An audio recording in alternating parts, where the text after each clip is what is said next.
ನಮ್ಮ phone battery ಕಡಿಮೆ ಆದ ತಕ್ಷಣ ಚಾರ್ಜಿಂಗ್ ಮಾಡ್ಕೊಳ್ಳೋ ನಾವು ಅಪ್ಪ ಅಮ್ಮ ಮುಖದಲ್ಲಿ ನಗು ಕಡಿಮೆ ಆಗಿದೆ ಅನ್ನೋದನ್ನ ಯಾಕೆ ಗಮನಿಸೋದಿಲ್ಲ?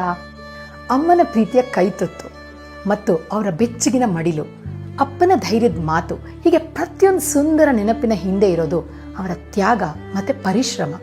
ನೀವು ಯಾಕೆ ಅವ್ರನ್ನ ಖುಷಿಯಾಗಿಡಬೇಕು ಅನ್ನೋದಕ್ಕೆ ಇದೇ ಉತ್ತರ.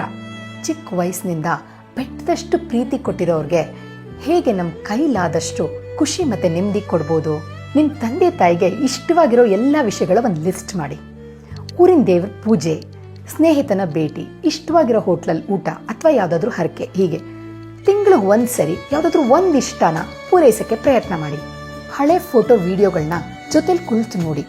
ಹಿಂದಿನ ದಿನಗಳ ನೆನಪು, ಎಲ್ಲರ ಫೇವ್ರೇಟ್ ವಿಷಯ ಟ್ರೈ ಮಾಡಿ. ಸಾಧ್ಯ ಆದರೆ ಅವರೊಡನೆ ಪ್ರತಿ ವಾರ ಒಂದು ವಾಕ್ ಹೋಗಿ ಬನ್ನಿ. ಆಗ ದಿನನಿತ್ಯದ ಸಮಸ್ಯೆಗಳನ್ನ ಬಿಟ್ಟು ಅವ್ರಿಗೆ ಏನಿಷ್ಟನೋ ಆ ವಿಷಯದ ಬಗ್ಗೆ ಮಾತಾಡಿ. ವಯಸ್ಸಾದ್ಮೇಲೆ ಆರೋಗ್ಯದ ಸಮಸ್ಯೆಗಳು ಸಹಜ.